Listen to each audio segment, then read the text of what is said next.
Hi, this is Ethan Purston from the Sunshine State of Florida, reporting for Kids First, and today I have the pleasure to interview Mr. Scott Kreamer.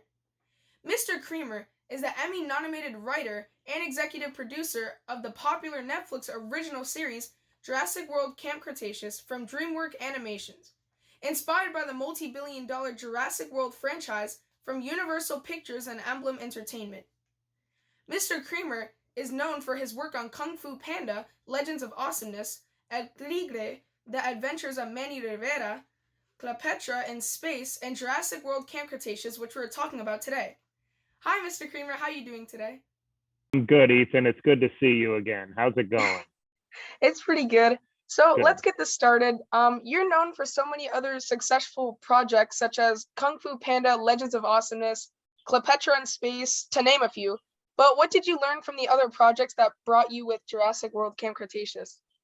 Wow, what a great question. I have been doing this on a number of shows, and I think what I've really always learned is you really need a good team around you, and those are the people who really can make something special. So I think that's probably the most valuable thing I learned is you hire and work with really smart, passionate people, and you listen, and you all work together towards the same thing, and then hopefully you end up with something that people enjoy.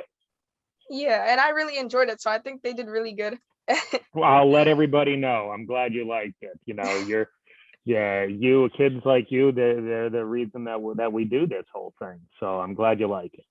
And without giving any spoilers, what makes Jurassic World Camp Cretaceous Season 4 different from previous seasons, in your opinion? Well, we really had to sort of reinvent the show a bit. We were on Isla Nublar for 3 seasons, and went through some great adventures with our campers, and now we're someplace new. We're someplace completely new for the campers, someplace new for the franchise, someplace new for the audience. So it's kind of a fun way to shake things up and take some big creative swings now that the kids and the audience along with them have this sort of mystery of where are they, and who's behind this thing, and what the heck is going on. Yeah, it was really crazy to see the dinosaurs again. I thought that was really cool how it's like all one bring back, and I really like that about the season, how they add different unique things to it. Oh well, I'm glad you like it. We did a lot of kids running through a jungle being chased by dinosaurs, and that was super fun, and we just wanted to kind of keep adding on to it, and add some new threats and new discoveries, and hopefully people like it like you do. And as one of the writers of the show, you must relate to some of the characters in it. So which character do you think you related to the most in this season? Well, I've always said that I'm probably a cross between Darius and Ben, and just at least, especially when I was a kid, just trying to do the right thing. Maybe sometimes not being sure I was doing the right thing, but hoping. I think if I really would want to be as Yaz, because Yaz is cool, but she's also, as we've continued with the series, she's gotten more in touch with her feelings, and has opened up to the other campers. But yeah, I think there's a little of all of them in all of us, probably. And this season, I observed that the characters are growing into teenagers. So one of the things that teenagers go through is obviously falling in love or having crushes. So do you think it was wrong of Brooklyn to immediately judge Kenshi before truly getting to know him? Well, I think a lot of us can learn from that mistake, because I think a lot of people judge on first impressions, and maybe judge people who seemingly are a little different than them, or look at things a little different than they do. So yeah, I think that I think a lot of our characters judge Kenji one way, and I think actually all of our characters probably judged each other. sorry about that, judged each other harshly. And I think it's a lesson that kids and adults alike can learn. And let's, you learn what's inside as opposed to maybe how somebody acts when you first meet them. Yeah. And you have a really good, like, terrific cast in your show, and you appear as the worker. So, what is your relationship with some of the cast members as you wear these multiple roles?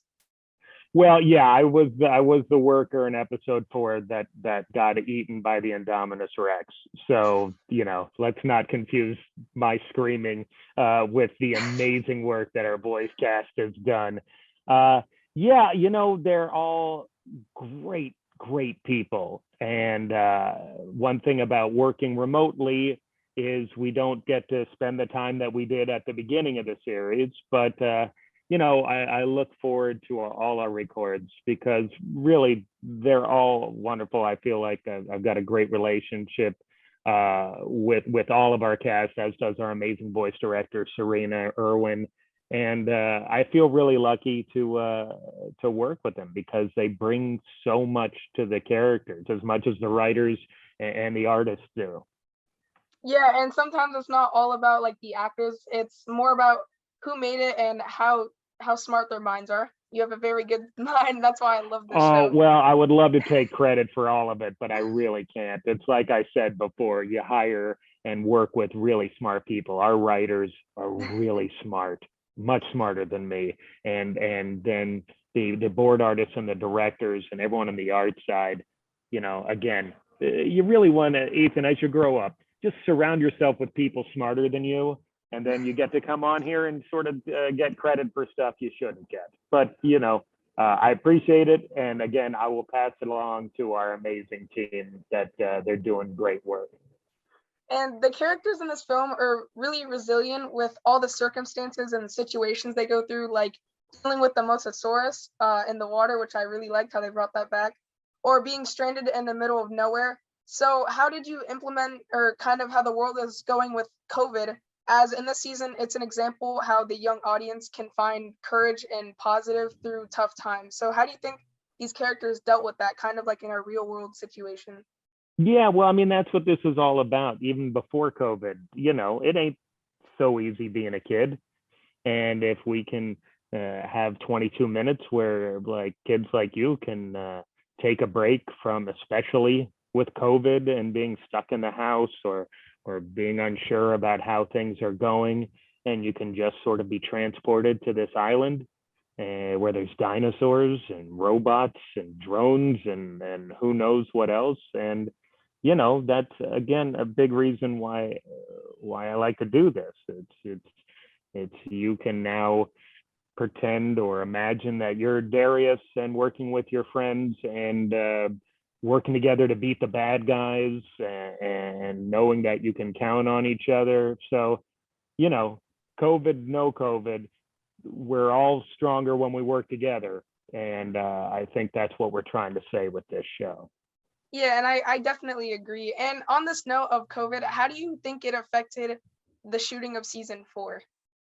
Well, we did, if not all of it, most of it from our homes. So our incredibly talented team really stepped up, and despite all this uncertainty and everyone being stuck apart from one another, they really delivered some amazing work.